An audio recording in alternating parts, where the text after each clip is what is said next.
c'est aller au niveau des populations, les informer sur la réalité de la gouvernance dans notre pays. Vous croyez que cela, ça ne compte pas? Concrètement, l'histoire de la déclaration de patrimoine, des ministres ont défié la présidente de l'OFNAC pour dire qu'ils ne vont pas s'exécuter. Et on a parlé du SEMGA, on a parlé de la justice, de Badio Camara également. Tout ceci. Et quand on dit que le président de la République a proposé 4 postes durant plus d'une année, il a proposé au moins 4 postes à la présidente de l'OFNAC pour qu'elle accepte de quitter sans tambour ni trompette cette institution. Il y en a qui s'attendaient à même une déchéance ou bien ils exagèrent. Non, écoutez, je crois que ce qui est important, c'est la question de fond, ce n'est pas de se demander ce que Cheikh Bamba Dièye a fait. Parce que celui qui agit, c'est le président de la République. La question, c'est que ce sur quoi il fait interpelle chaque citoyen de notre pays. Et de ce point de vue-là, c'est pourquoi moi, je retourne la question en disant que ce que les gens font, ce qu'un haut fonctionnaire à la tête d'une institution aussi prestigieuse que l'OFNAC est en train de faire dans le sens de la transparence, dans le sens de la reddition des comptes, je crois qu'il appartient au président de la République d'être conforme à son discours. Si aujourd'hui, aucun fonctionnaire, je le pense sincèrement, aucun fonctionnaire dont le mandat est terminé ou arrivé à échéance ne va faire du cinéma autour de « il me reste ceci ou ça ». Je crois que si la question de fond est qu'il a été, elle a été victime d'ostracisme ou on l'a empêché d'évoluer, ça pose simplement une question pour vous, les Sénégalais qui nous écoutent. Ça veut dire que nous avons en face de nous un homme qui professe la liberté, qui professe la transparence, qui professe la reddition des comptes et que dans les faits, c'est autre chose. C'est ça le constat que nous devons avoir. La leçon que nous devons tirer de cette affaire de OFNAC et de Nafi Ngom Keïta, c'est que le discours politique, il est là. Les actes politiques sont autre chose. Ils sont totalement et diamétralement opposés avec la réalité. Et c'est triste. Okay, vous faites partie de ceux qui soutiennent que le président Macky Sall a trahi ses engagements. Je ne me suis pas contenté aujourd'hui dans votre émission de le dire. Je le dis depuis très longtemps. Ok, mais les Sénégalais continuent de lui faire confiance.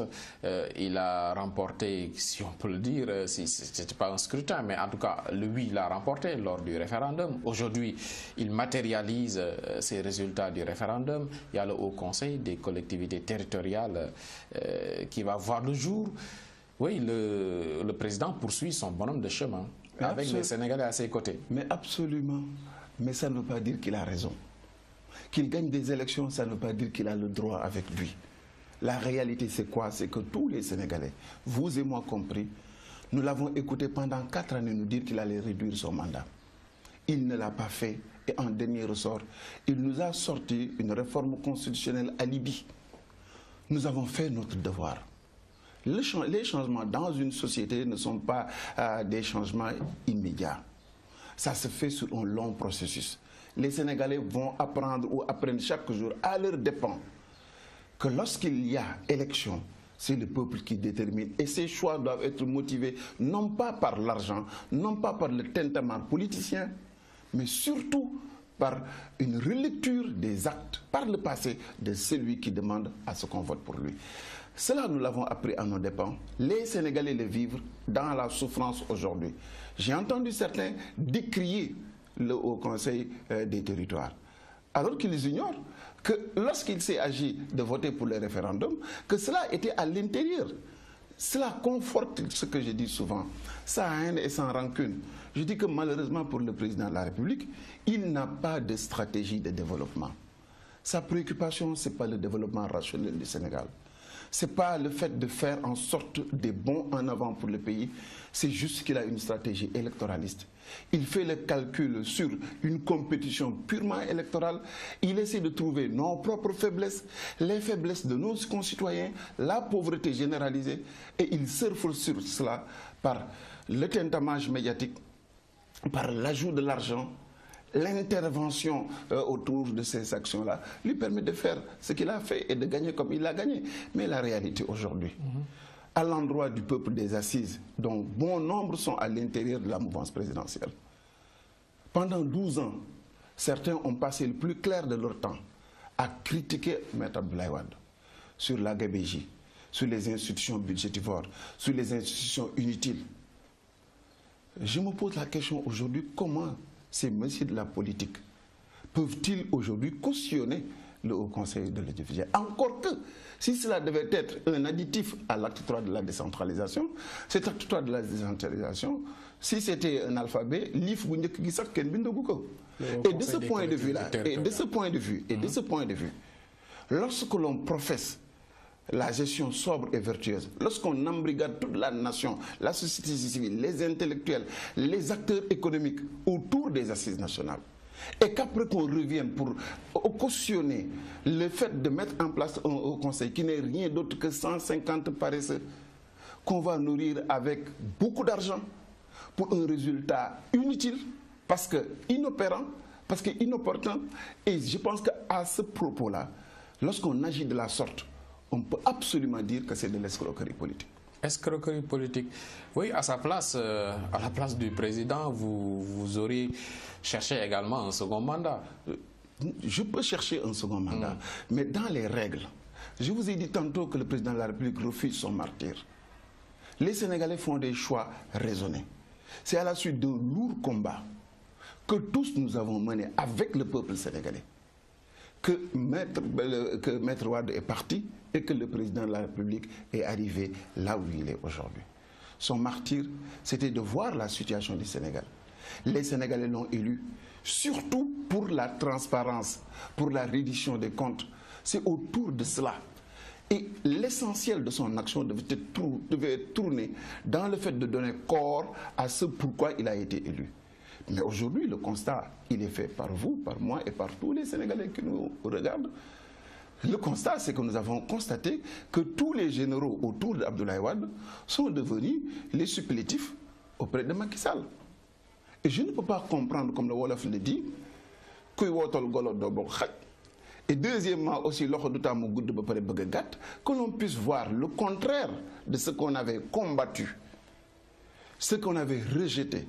Qu'on le voit aujourd'hui s'agglutiner autour de Macky Sall, ça pose problème en termes de crédibilité, en termes de constance et surtout en termes d'engagement. Se faire élire, c'est un autre aspect. Parce que là, tu joues sur les réalités sociales du Sénégal, tu joues sur la pauvreté, tu joues sur les appétits. Et nous avons ce problème-là au Sénégal. Et j'aimerais qu'un jour que les Sénégalais puissent constater qu'en réalité, tout ce qu'il décrit, les souffrances d'aujourd'hui ont pour source première. Cette source-là, c'est quoi d'abord? Le fait que le jour du vote, nous convoquons souvent des artifices, du folklore pour motiver notre vote, alors que le vote est essentiel. C'est la clé de voûte de la crédibilité et surtout de la solidité de nos institutions. Cheikh Bamba Dièye renvoie les Sénégalais à leurs responsabilités. Ils ont choisi, oui. Ils n'ont qu'à assumer. Mais on ne peut pas aujourd'hui. Ils n'ont pas le choix. Si nous avions fait le choix qu'il fallait durant le référendum, on ne serait pas là à supporter la HCT. Supporter. Escroquerie politique. Les mots sont chargés, hein? Non, ils ne sont pas chargés. C'est la triste réalité. Vous savez, l'escroquerie, c'est quoi? C'est lorsque je promets quelque chose, lorsque je me motive autour de 12 années dans un combat pour certains, 8 années pour d'autres, pour asseoir une idée. Mais les Sénégalais qui nous écoutent ou qui nous regardent peuvent juger d'eux-mêmes. Moi, si je vous promets, Pape Cheikh, quelque chose, si je motive toute mon action autour d'un idéal politique, et qu'au moment où vous me faites confiance, je fais l'exact contraire, comment on peut qualifier cela? C'est de l'escroquerie. Et en politique, il y a beaucoup d'escroquerie. C'est pour ça, depuis 50 ans ou 56 ans, on est encore sous-développé. Mais il n'y a pas de répondant. La question revient. Oui, c'est l'heure de vérité pour cette opposition. Les législatives, c'est au mois de juin 2017, dans 8 mois ou 9 maxi. Donc les législatives, nous y sommes quasiment dans ce Sénégal. Que prépare l'opposition? Je ne suis pas d'accord quand vous dites qu'il n'y a pas de répondant. Avant que je revienne à votre question. Chaque Sénégalais connaît au moins une personne, une dame ou un homme, qui a toutes les qualités intellectuelles, morales, engagées, déterminées. On ne peut pas dire au Sénégal aujourd'hui, et ça je le regrette, que Nyepayam, c'est faux. Ce n'est pas la réalité. Le Sénégal n'est pas dépourvu d'hommes et de femmes crédibles. C'est que les gens aiment la facilité. Chacun d'entre nous connaît un individu. Je vous donne la clé du système sénégalais si on veut que plus jamais nous retombions dans les travers du passé. Si chaque Sénégalais décide, quand il va voter, qu'il ne votera pas pour quelqu'un qui a eu maille à partir avec la justice, ou maille à partir avec l'argent public, ou maille à partir avec l'orientation des intérêts de l'État du Sénégal, je vous garantis que le Sénégal, nonobstant le fait que nous ayons une opposition crédible ou pas, sera bien géré. C'est ça la clé. Ça, ce sera difficile, hein? Mais non, c'est pas difficile parce que tout dépend. Vous traînez tous des casseroles. Non, tout le monde traîne des casseroles dans le sens où l'homme n'est pas parfait par essence. Mais quand quelqu'un te traîne des marmites, plus des voitures, d'autres te traînent des chars de combat, d'autres te traînent toute l'attirail des ferrailleurs, vous pouvez avoir au moins le choix d'aller prendre la personne qui va te traîner un bic ou un stylo. Je crois que c'est de ça qu'il s'agit. Mais nous savons tous que l'homme idéal, en dehors du saint prophète Sayyidina Mohammed sallallahu alayhi wa sallam et des grands hommes que nous avons connus, ça n'existe pas. Il ne faut pas le chercher chez la classe politique. Ce qu'il faut par contre, c'est que dans l'ajout d'hommes crédibles et de patriotes réels, nous pouvons avoir un minimum qui est souhaitable pour... Le répondant est là. Et absolument. Et pour revenir maintenant sur la question des législatives, je vous disais que l'opposition et le pouvoir sont des vases communicants. Il est hors de question de penser un instant que l'impact négatif de l'action électoraliste du gouvernement ne puisse pas avoir du répondant dans la société. C'est vrai, il y a de grandes figures dans l'opposition. Mais la société, le Sénégalais, ressent chaque jour les affres, tout comme les réussites du gouvernement. Et c'est à l'aune de cela que les Sénégalais, confortés par l'opposition, peuvent prendre position dans un sens ou dans un autre. J'estime que les résultats et la réalité du pays, le sentiment dégagé par une majorité des Sénégalais, ne militent absolument pas pour penser un instant que l'opposition part défavorisée. Étant entendu, comme je vous le disais tantôt, dans l'action politique aujourd'hui, c'est l'État, le gouvernement, le président de la République qui agit et l'opposition qui constate, critique et agite des drapeaux pour dire que telle direction n'est pas bonne. Chacun son rôle. Effectivement. Chacun son rôle, oui, mais cette opposition, dans son rôle, il faut se préparer. Perdre cette législative signifierait perdre quasiment la présidentielle à venir, non? Ce n'est pas aussi simple que cela. C'est un élément important, une étape importante dans le parcours politique au Sénégal. Et pour l'opposition sénégalaise, ce sera aussi un moment de défi. Un test majeur, hein? Absolument. Et de ce point de vue-là, il y a plusieurs options qui s'annoncent devant nous. Certains pensent qu'il faudrait nécessairement que tout le monde s'agglutine, qu'on se retrouve et qu'on aille de concert. L'idée, ce serait peut-être l'idéal. Mais en tout état de cause... Une seule et même liste pour l'opposition sénégalaise. Ce serait peut-être l'idéal, mais ce qu'il faudrait constater... Mais impossible. Je ne pense pas que ce soit impossible ou possible, ce n'est pas ça le plus important. Ce qui est le plus important, et je crois que c'est ça le sens de votre question, c'est que l'opposition puisse s'organiser en son sein pour retrouver des groupes suffisamment forts et bien structurés qui répondent avec une motivation d'ensemble et une vision partagée pour permettre aux Sénégalais d'avoir la confiance et surtout la sérénité qu'il faut pour s'accrocher à une équipe et faire de cette équipe une équipe victorieuse. Donc vous allez vous organiser? Mais nous sommes déjà dans ce processus-là. Il y a plusieurs tentatives. Déjà n'existe plus que de nom. Vous savez, il y a plusieurs choses qui sont là. La vie politique est faite de mouvements. Et l'opposition aujourd'hui est parfaitement informée des enjeux. Nous savons exactement ce qu'il faudra qu'on fasse pour gagner. Et nous y travaillerons. Croyez-nous, nous sommes beaucoup plus intéressés que n'importe qui d'autre à renverser la tendance et à être victorieux au niveau de ces élections. La cuisine interne de l'opposition, nous allons en parler dans la seconde phase de l'émission. Pour le moment, de la publicité.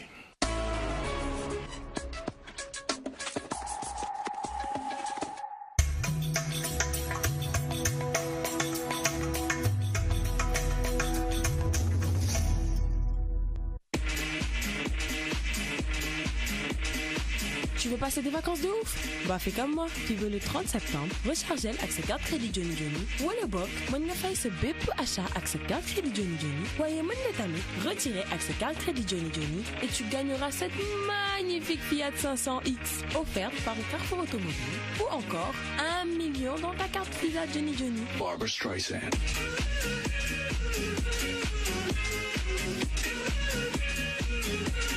C'est pas ouf ça? Hanane. Barbara Streisand.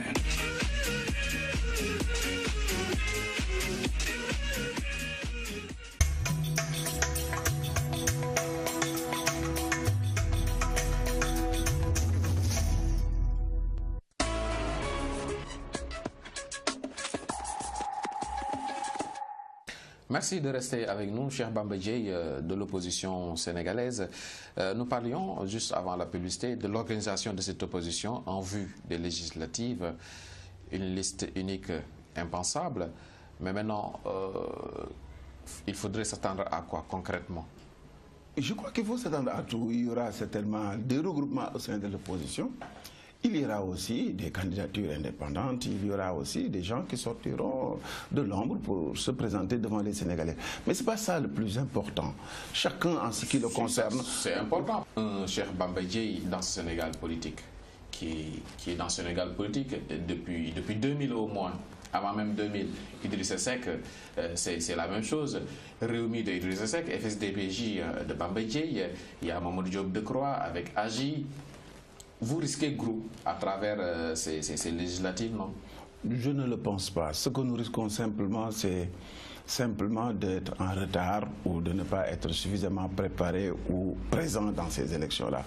Ce qui est le plus important, et c'est cela où je voulais vraiment en insister, pour les Sénégalais, l'important, ce n'est pas Cheikh Bamba Dièye. Ce qui est le plus important, c'est l'enjeu que représentent les législatives. Oui, mais une génération... Cela se fait naturellement parce que nous sommes dans du vivant. Et sur le vivant, que je le veuille ou pas, les gens sont appelés à s'améliorer, à être remplacés. Malheureusement, au Sénégal, il y a des gens qui sont là depuis les indépendances et qui ont goûté à toutes les sauces et qui aujourd'hui refusent systématiquement de bouger d'un iota. Et c'est à eux qu'il faut adresser ce type de langage-là et cette remarque. Et de ce point de vue-là, nous concernant et revenant sur l'opposition et m'adressant aux Sénégalais, je leur demande que compte tenu de la réclamation populaire, compte tenu du combat que nous avons mené, chaque Sénégalais a le temps, une dizaine d'années, de connaître chaque homme politique et chaque acteur de la vie nationale. Et de ce point de vue-là, je demande à mes compatriotes, aux Sénégalais qui nous regardent, de faire le choix juste et judicieux.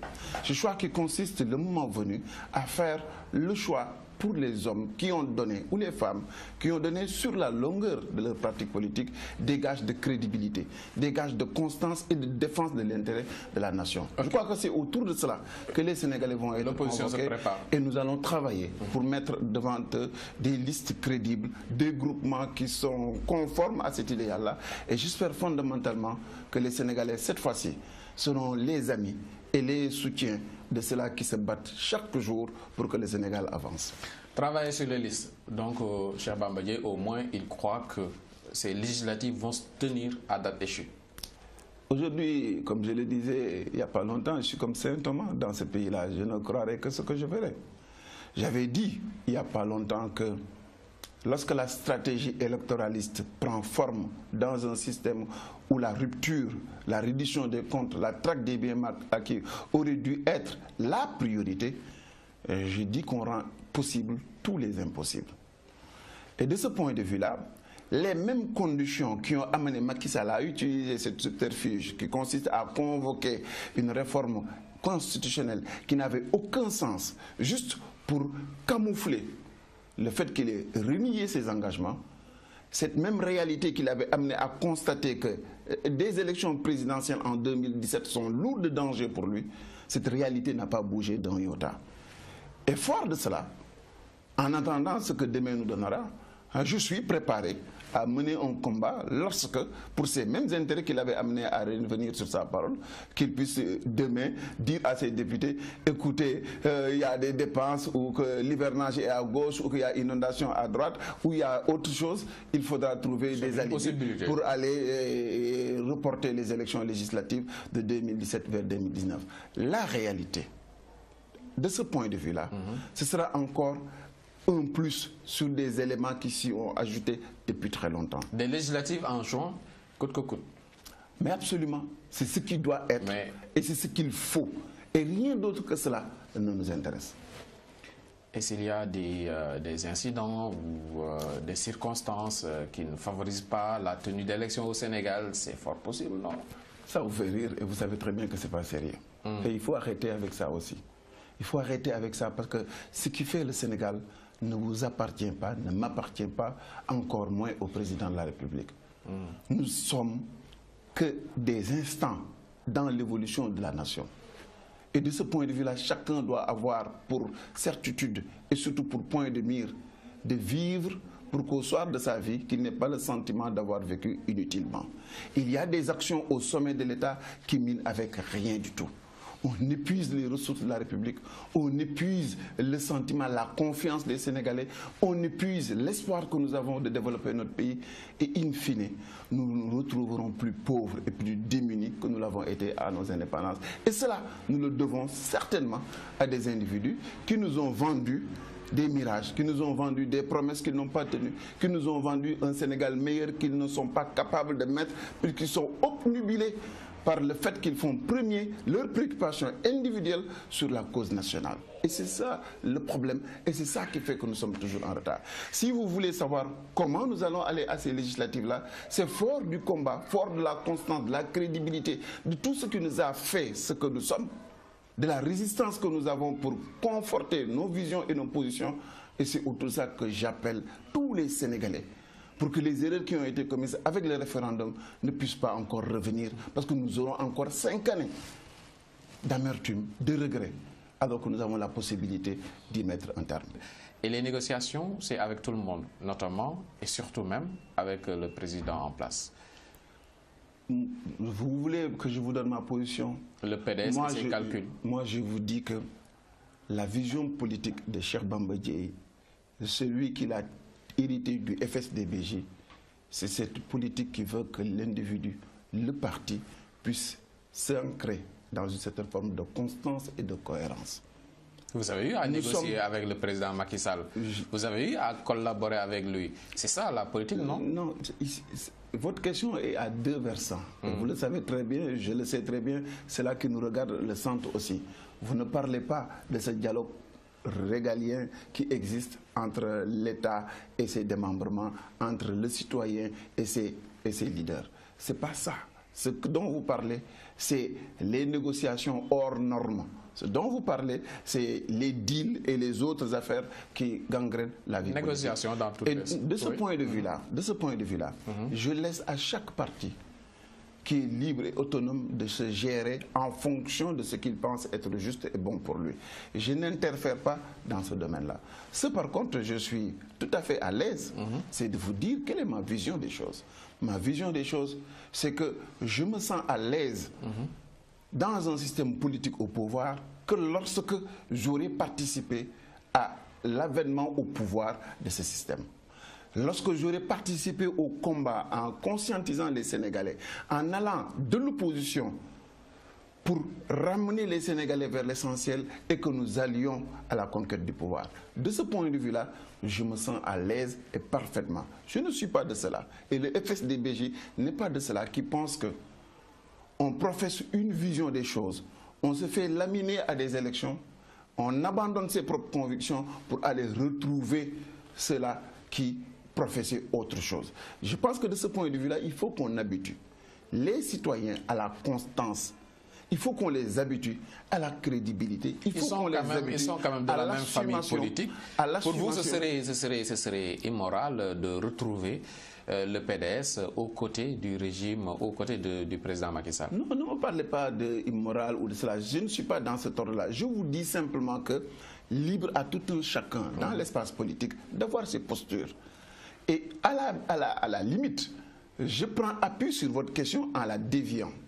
Et je la dévie de telle sorte que je donne ma posture et ma position, celui de mon parti, pour conforter la manière avec laquelle nous pensons faire la politique. J'estime que la politique, ce n'est pas seulement la conquête du pouvoir. C'est un effort. Ce qui pousse d'aucuns à dire que vous êtes dépassé par l'actualité politique. Cheikh Bamba Dièye et SDBJ sont dépassés par l'actualité politique sénégalaise. Je vais vous rappeler ce que le vieux et sage Ampateba disait à un de ces jeunes qui lui disait que « Oh vieux, vous êtes dépassé ». Il dit « Non, je ne suis pas dépassé, c'est parce que vous n'êtes pas encore arrivé à la station où je gis. Je suis un peu plus en avant parce que je suis très ambitieux et très volontariste pour le Sénégal. » Oui, toujours je pense dans le futur, le passé est moins dans le présent. Non, non, non. Vous ne pouvez pas contourner la chose. Je vous dis que, et je vous l'ai dit en voix off tout de suite, que le problème des autres, c'est qu'ils sont souvent dans le passé, en recrutant les rancœurs et les difficultés qu'ils ont à s'entendre, et dans le futur, parce qu'ils espèrent trop avoir le pouvoir, et jamais dans le présent. Moi, je suis dans le présent et je vous donne la raison pour laquelle le présent, c'est le Sénégalais d'aujourd'hui. D'accord. Le présent, sur le plan politique, ça peut être également ce PDS qui se rendrait indispensable à Macky Sall pour un second mandat. Vous savez, ça rentre encore dans le dispositif que j'avais déjà énoncé tantôt et qui doit rappeler aux Sénégalais que l'analyse, les faits sont têtus et qu'il n'y a que les faits qui doivent déterminer la position des uns et des autres. Nous sommes heureusement pour vous et moi dans un pays d'hommes et de femmes suffisamment avertis et qui ont une histoire politique très longue et qui ont vécu les allers et retours dans un sens ou dans un autre. Ces Sénégalais-là qui nous regardent sont l'objet aujourd'hui de tout mon intérêt. Oui, concrètement. Et de ce point de vue-là, je leur demande simplement, vous savez, vous allez m'excuser, je refuse d'entrer dans votre jeu pour être simplement dans mes habits. Mes habits de responsable politique, oui, mais mes habits aussi c'est de la politique. Non, si le président Macky Sall a besoin d'un second mandat et pour y arriver, il juge que le PDS serait à ses côtés, ça va changer la donne, non? Non, ça ne changera rien. Je vous ai dit tantôt que la politique, entre l'opposition et le pouvoir, c'est des systèmes de vases communicants. Okay. Et vous ne pouvez pas, parce que vous aurez, et ce n'est pas encore le cas pour le PDS, vous le supposez simplement, vous ne pourrez pas, parce que vous aurez ramassé le PDS, ou la moitié du PS, ou la totalité de l'AFP, ou d'autres formations politiques, que vous les agglutinez autour de vous, pour vous dire que cette addition-là sera vainqueur. Ce n'est absolument pas possible, puisque les Sénégalais sont encore là. Et tous les Sénégalais ne sont pas syndiqués politiquement. Ils ne sont pas syndiqués politiquement. On va revenir sur l'affaire Nafi Ngom Keïta. Concrètement, vous allez soutenir son combat. Il y a eu passation de service. Il y a également au niveau de la justice une plainte. Vous allez soutenir la présidente, l'ancienne présidente de l'OFNAC? Moi, je soutiens l'effort collectif que nous faisons pour la transparence. Et je me réjouis de voir une grande personnalité de l'État qui prouve et montre aux autres qui sont dans l'administration que nous sommes dans un état de droit. Lorsque le président de la République agit et que vous avez le sentiment qu'il est dans son tort, vous avez la possibilité d'ester en justice. Et de ce point de vue-là, je suis à l'aise. L'autre image et l'autre résolution que nous devons prendre, c'est de constater qu'en réalité, le discours politique civilisé du président de la République sur la transparence ne tient pas la route. Lorsqu'on constate qu'en réalité, une fois que certains parmi ces éléments qui sont autour de lui sont ciblés, il change complètement de posture et il a un autre discours.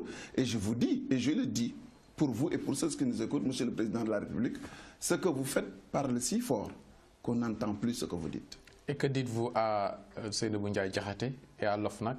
Et au-delà de ces de cette personnalité et de cette institution, et pour tous les autres Sénégalais, il faut qu'on se batte. Et comme le disait Thomas Jefferson encore une fois, la vigilance éternelle est le prix de notre liberté. Nous n'avons pas des saints et nous n'aurons jamais des saints ou des hommes infaillibles à la tête de l'État. Nous aurons toujours des hommes qui auront des calculs pour le Sénégal, mais ils auront parfois des calculs pour leurs intérêts particuliers. Et de ce point de vue-là, il appartient à tous les citoyens, quel que soit leur niveau, s'ils se sentent trahis ou s'ils se sentent inquiétés ou s'ils se sentent en injustice, mais d'utiliser les voies de recours normales et aux autres qui regardent de ne pas être des spectateurs passifs. Donc pas de message à Seydou Diakhaté. Il faut que nous soyons dans la dynamique, il faut que nous soyons auprès de ceux-là qui se battent pour nous et qui méritent qu'on leur apporte notre soutien. Pas de précision, pas de message particulier à la présidente nouvellement élue, nouvellement nommée de l'OFNAC. Mais non, simplement, je crois que sa lettre de mission est très claire. Et elle vient à un niveau où son prédécesseur a vécu une situation. Je crois que les Sénégalais vont regarder pour voir qu'adviendra-t-il de ces dossiers qui ont été soulevés. Si le changement à la tête de l'OFNAC signifiera la mort de ces dossiers comme on l'avait par le passé. Je ne l'espère pas. J'espère que ce sera encore une autre dame de fer qui viendra et travaillera pour qu'on aille plus loin. Au même moment, la CREI reprend ses activités avec les dossiers de Aïda Ndiongue et de Abdoulaye Baldé. D'aucuns soutiennent que c'est pour simplement mettre encore de la poudre aux yeux des Sénégalais. Vous, vous dites quoi? Mais c'est la stratégie électoraliste. Elle a toujours deux aspects. Ça veut dire que si vous êtes d'accord, on vous donne de l'argent. Si vous n'êtes pas d'accord, on met une chape de béton sur votre tête. Mais là, quand même, les dossiers... Écoutez, il faut qu'on soit sérieux. Ça fait presque 4 années qu'on nous bassine avec la CREI et la reddition des comptes. Qu'en est-il? C'est ça la réalité. C'est pourquoi je dis que ce qu'il fait parle si fort qu'on n'entend plus la théorie.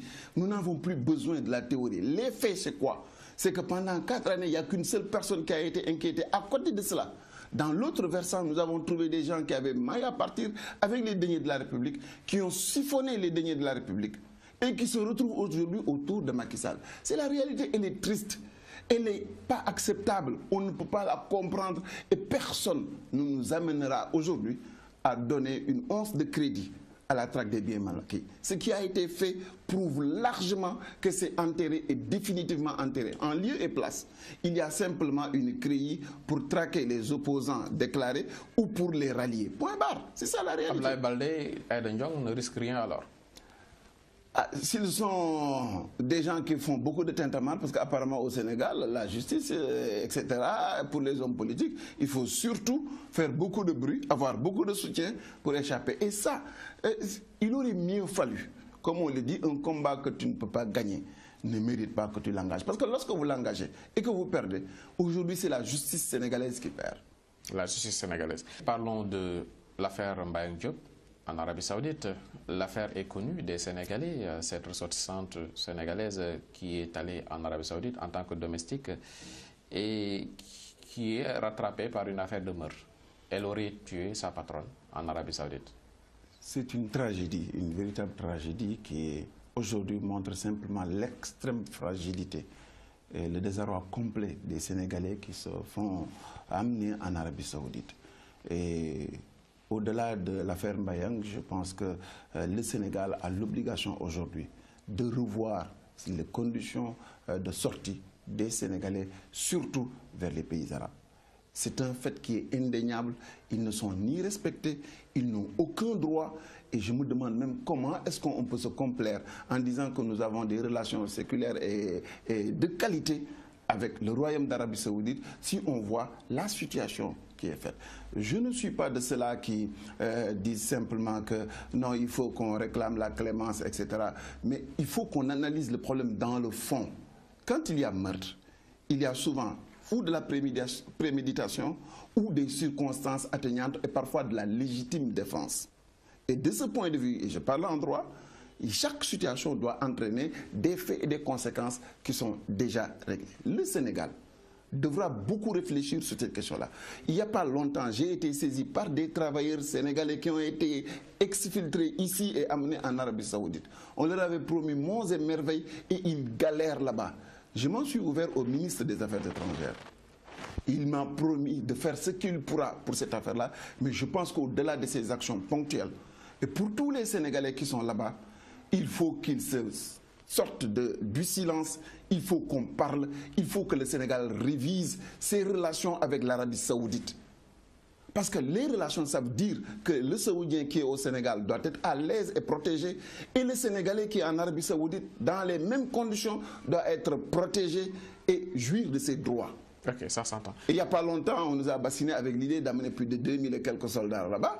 Je pense que quand on est capable de tant de sacrifices, on doit avoir le minimum, c'est-à-dire du respect pour nos citoyens qui sont là-bas. Cheikh Bamba Dièye, pour terminer, un mot sur Saint-Louis. Saint-Louis du Sénégal, menacé par les changements climatiques. Les défenseurs de l'environnement ont crié depuis longtemps. Mais voilà, les faits sont là, les conséquences sont là. La mer avance, le fleuve également. Oui, ça c'est Saint-Louis, c'est une zone particulière et la ville est intégrée dans une réserve de biosphère de 350 000 hectares, extrêmement vulnérable. Et c'est pourquoi, à l'époque, quand j'étais maire, j'avais lancé le Forum sur les changements climatiques, j'avais créé les conditions de résilience de la ville avec ONU Habitat et le Japon. Mais là, l'heure semble grave. J'en viens. Et avec ONU Habitat et l'ambassade du Japon, nous avons lancé un programme de logements sociaux avec un lot de 68 qui pouvait évoluer jusqu'à atteindre 1000. La question sur la résilience de la ville de Saint-Louis, elle se pose au niveau de l'État du Sénégal. Il faut que l'État du Sénégal prenne ses responsabilités. Ce n'est ni des marches de solidarité, ni des randonnées pédestres, rien d'autre, c'est de l'action concrète. Moi-même, j'ai eu à parler au président de la République. Je dis que la mise en défense, la protection de la langue de Barbarie coûte 17 milliards. Ils ont laissé évaporer des libérations fiscales à hauteur de 50 milliards. Ces questions-là, c'est la survie de la ville de Saint-Louis. La langue de Barbarie, dans 50 ans, risque de disparaître et c'est l'île de Saint-Louis, patrimoine qui disparaîtra. Il n'y aura plus de Saint-Louis, plus d'histoire, plus rien du tout. Mais ça peut commencer par des randonnées pédestres. Ben, heureusement, mais c'est différent. Vous savez pourquoi c'est un peu dur de commencer par cela? Parce qu'il n'y a pas longtemps, ils ont vendu aux Saint-Louisiens l'idée que pour travailler pour Saint-Louis, il faut être parent du gouvernement ou apparenté au gouvernement ou à l'intérieur du gouvernement. Et je crois que la logique voudrait que 4 années après, qu'on ne soit plus à faire des randonnées pédestres, mais qu'on soit dans l'action. Dans l'action. En tout cas, Mansour Faye a ses randonnées pédestres. Pour le moment, le maire de Gorée, Senghor, il a une convention avec l'Union européenne. Gorée, qui est patrimoine mondial, patrimoine de l'UNESCO. À ce titre également, Saint-Louis peut espérer de telles conventions pour être sauvé. Vous savez, être membre dans la liste prestigieuse de l'UNESCO est un label. Si vous l'avez et que vous ne l'utilisez pas, vous n'aurez rien. Il faut que les gens sortent de leur carcan. La ville de Saint-Louis doit être vendue. Les réalités de la ville de Saint-Louis doivent être partagées à l'échelle internationale et surtout par le gouvernement du Sénégal qui doit en prendre en charge au nom de l'histoire, au nom de ce que Saint-Louis a représenté, au nom du droit que nous avons de protéger les ressources humaines, les individus, leurs biens et la qualité de vie. Saint-Louis mérite ce sacrifice-là. Et ce n'est que 17 milliards qu'il faut mettre là-dedans. Pas plus ni moins. Cheikh Bamba Dièye, c'est déjà fini. Merci. Merci à vous. Merci à vous également d'avoir suivi ce numéro de Toute la Vérité. À dimanche, Inch'Allah, pour un autre.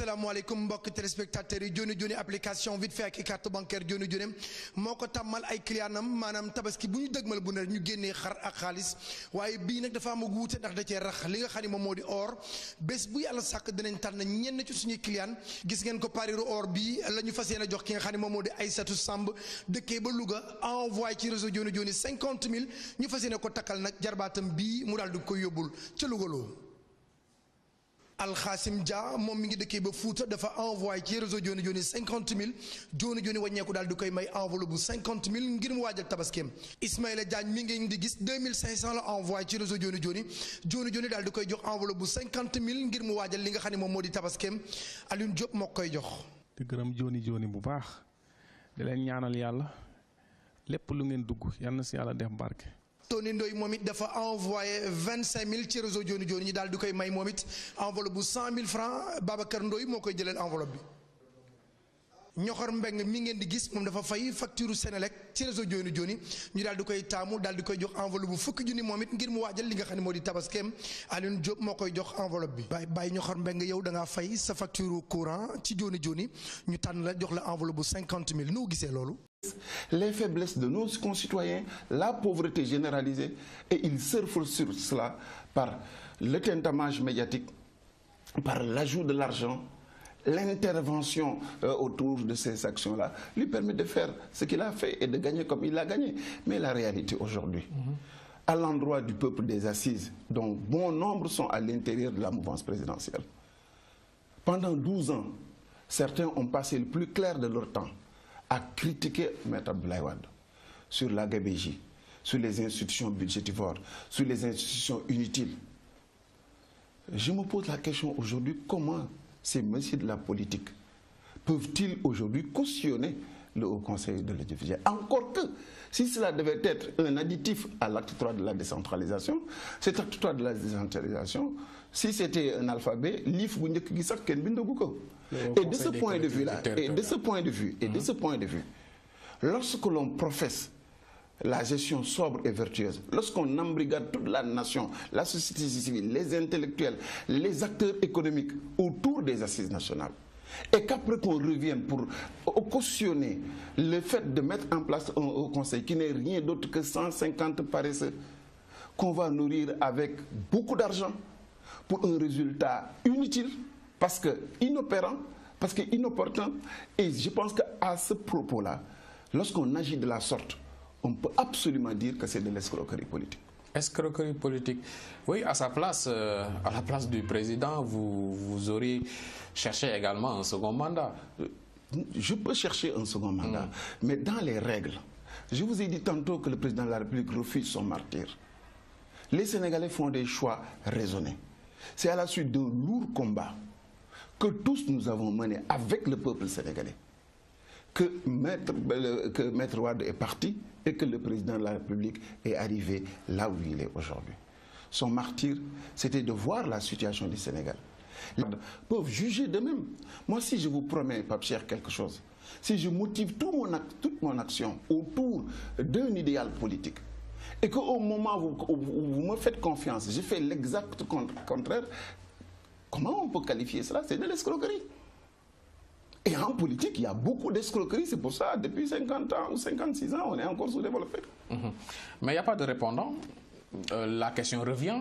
Oui, c'est l'heure de vérité pour cette opposition. Les législatives, c'est au mois de juin 2017, dans 8 mois ou 9 maxi. Donc les législatives, nous y sommes quasiment dans ce Sénégal. Que prépare l'opposition? Je ne suis pas d'accord quand vous dites qu'il n'y a pas de répondant. Avant que je revienne à votre question. Chaque Sénégalais connaît au moins une personne, une dame ou un homme, qui a toutes les qualités intellectuelles, morales, engagées, déterminées. On ne peut pas dire au Sénégal aujourd'hui, et ça je le regrette, que Nyepayam, c'est faux, ce n'est pas la réalité. Le Sénégal n'est pas dépourvu d'hommes et de femmes crédibles. C'est que les gens aiment la facilité. Chacun d'entre nous connaît un individu. Je vous donne la clé du système sénégalais si on veut que plus jamais nous retombions dans les travers du passé. C'est si chaque Sénégalais décide, quand il va voter, qu'il ne votera pas pour quelqu'un qui a eu maille à partir avec la justice, ou maille à partir avec l'argent public, ou maille à partir avec l'orientation des intérêts de l'État du Sénégal, je vous garantis que le Sénégal, nonobstant le fait que nous ayons une opposition crédible ou pas, sera bien géré. C'est ça la clé. Ça, ce sera difficile, hein? Mais non, c'est pas difficile parce que tout dépend. Vous traînez tous des casseroles. Non, tout le monde traîne des casseroles dans le sens où l'homme n'est pas parfait par essence. Mais quand quelqu'un te traîne des marmites, plus des voitures, d'autres te traînent des chars de combat, d'autres te traînent toute l'attirail des ferrailleurs, vous pouvez avoir au moins, c'est aller au niveau des populations, les informer sur la réalité de la gouvernance dans notre pays. Vous croyez que cela, ça ne compte pas? Concrètement, l'histoire de la déclaration de patrimoine, des ministres ont défié la présidente de l'OFNAC pour dire qu'ils ne vont pas s'exécuter. Et on a parlé du SEMGA, on a parlé de la justice, de Badio Camara également, tout ceci. Et quand on dit que le président de la République a proposé 4 postes durant plus d'une année, il a proposé au moins 4 postes à la présidente de l'OFNAC pour qu'elle accepte de quitter sans tambour ni trompette cette institution. Il y en a qui s'attendaient à même une déchéance, ou bien ils exagèrent. Non, écoutez, je crois que ce qui est important, c'est la question de fond, ce n'est pas de se demander ce que Cheikh Bamba Dièye a fait. Parce que c'est lui qui agit, c'est le président de la République. La question, c'est que ce sur quoi il fait interpelle chaque citoyen de notre pays. Et de ce point de vue-là, c'est pourquoi moi je retourne la question en disant que ce que les gens font, ce qu'un haut fonctionnaire à la tête d'une institution aussi prestigieuse que l'OFNAC est en train de faire dans le sens de la transparence, dans le sens de la reddition des comptes, je crois qu'il appartient au président de la République d'être conforme à son discours. Si aujourd'hui, aucun fonctionnaire, je le pense sincèrement, aucun fonctionnaire dont le mandat est terminé ou arrivé à échéance ne va faire du cinéma autour de « il me reste ceci ou cela ». Je crois que si la question de fond est qu'il a été, elle a été victime d'ostracisme, où on l'a empêché d'évoluer, ça pose simplement une question pour vous, les Sénégalais qui nous écoutent. Ça veut dire que nous avons en face de nous un homme qui professe la liberté, qui professe la transparence, qui professe la reddition des comptes, et que dans les faits, c'est autre chose. C'est ça le constat que nous devons avoir. La leçon que nous devons tirer de cette affaire de OFNAC et de Nafi Ngom Keïta, c'est que le discours politique, il est là. Les actes politiques sont autre chose. Ils sont totalement et diamétralement opposés avec la réalité. Et c'est triste. Ok, vous faites partie de ceux qui... Les Sénégalais l'ont élu, surtout pour la transparence, pour la reddition des comptes. C'est autour de cela. Et l'essentiel de son action devait être tourné dans le fait de donner corps à ce pourquoi il a été élu. Mais aujourd'hui, le constat, il est fait par vous, par moi et par tous les Sénégalais qui nous regardent. Le constat, c'est que nous avons constaté que tous les généraux autour d'Abdoulaye Wade sont devenus les supplétifs auprès de Macky Sall. Et je ne peux pas comprendre, comme le Wolof le dit, que et deuxièmement aussi, que l'on puisse voir le contraire de ce qu'on avait combattu, ce qu'on avait rejeté. Qu'on le voit aujourd'hui s'agglutiner autour de Macky Sall, ça pose problème en termes de crédibilité, en termes de constance et surtout en termes d'engagement. Se faire élire, c'est un autre aspect. Parce que là, tu joues sur les réalités sociales du Sénégal, tu joues sur la pauvreté, tu joues sur les appétits. Et nous avons ce problème-là au Sénégal. Et j'aimerais qu'un jour que les Sénégalais puissent constater qu'en réalité, tout ce qu'il décrit, les souffrances d'aujourd'hui ont pour source première. Cette source-là, c'est quoi d'abord? Le fait que le jour du vote, nous convoquons souvent des artifices, du folklore pour motiver notre vote, alors que le vote est essentiel. C'est la clé de voûte de la crédibilité et surtout de la solidité de nos institutions. Cheikh Bamba Dièye renvoie les Sénégalais à leurs responsabilités. Ils ont choisi, oui. Ils n'ont qu'à assumer. Mais on ne peut pas aujourd'hui. Ils n'ont pas le choix. Si nous avions fait le choix qu'il fallait durant le référendum, on ne serait pas là à supporter la HCT. Supporter. Escroquerie politique. Les mots sont chargés, hein? Non, ils ne sont pas chargés. C'est la triste réalité. Vous savez, l'escroquerie, c'est quoi? C'est lorsque je promets quelque chose, lorsque je me motive autour de 12 années dans un combat pour certains, 8 années pour d'autres, pour asseoir une idée. Mais les Sénégalais qui nous écoutent ou qui nous regardent... Ils soutiennent que le président Macky Sall a trahi ses engagements. Je ne me suis pas contenté aujourd'hui dans votre émission de le dire. Je le dis depuis très longtemps. Ok, mais les Sénégalais continuent de lui faire confiance. Il a remporté, si on peut le dire, ce n'était pas un scrutin, mais en tout cas, le oui l'a remporté lors du référendum. Aujourd'hui, il matérialise ces résultats du référendum. Il y a le Haut Conseil des collectivités territoriales qui va voir le jour. Oui, le président poursuit son bonhomme de chemin avec les Sénégalais à ses côtés. Mais absolument. Mais ça ne veut pas dire qu'il a raison. Qu'il gagne des élections, ça ne veut pas dire qu'il a le droit avec lui. La réalité, c'est quoi? C'est que tous les Sénégalais, vous et moi compris, nous l'avons écouté pendant 4 années nous dire qu'il allait réduire son mandat. Il ne l'a pas fait. Et en dernier ressort, il nous a sorti une réforme constitutionnelle alibi. Nous avons fait notre devoir. Les changements dans une société ne sont pas des changements immédiats. Ça se fait sur un long processus. Les Sénégalais vont apprendre ou apprennent chaque jour à leur dépens que lorsqu'il y a élection, c'est le peuple qui détermine. Et ces choix doivent être motivés non pas par l'argent, non pas par le tintamarre politicien, mais surtout par une relecture des actes par le passé de celui qui demande à ce qu'on vote pour lui. Cela, nous l'avons appris à nos dépens. Les Sénégalais le vivent dans la souffrance aujourd'hui. J'ai entendu certains décrier le Haut Conseil des territoires, alors qu'ils ignorent que lorsqu'il s'est agi de voter pour le référendum, que cela était à l'intérieur. Cela conforte ce que je dis souvent, sans haine et sans rancune. Je dis que malheureusement pour le président de la République, il n'a pas de stratégie de développement. Sa préoccupation, ce n'est pas le développement rationnel du Sénégal. Ce n'est pas le fait de faire en sorte des bons en avant pour le pays, c'est juste qu'il a une stratégie électoraliste. Il fait le calcul sur une compétition purement électorale, il essaie de trouver nos propres faiblesses.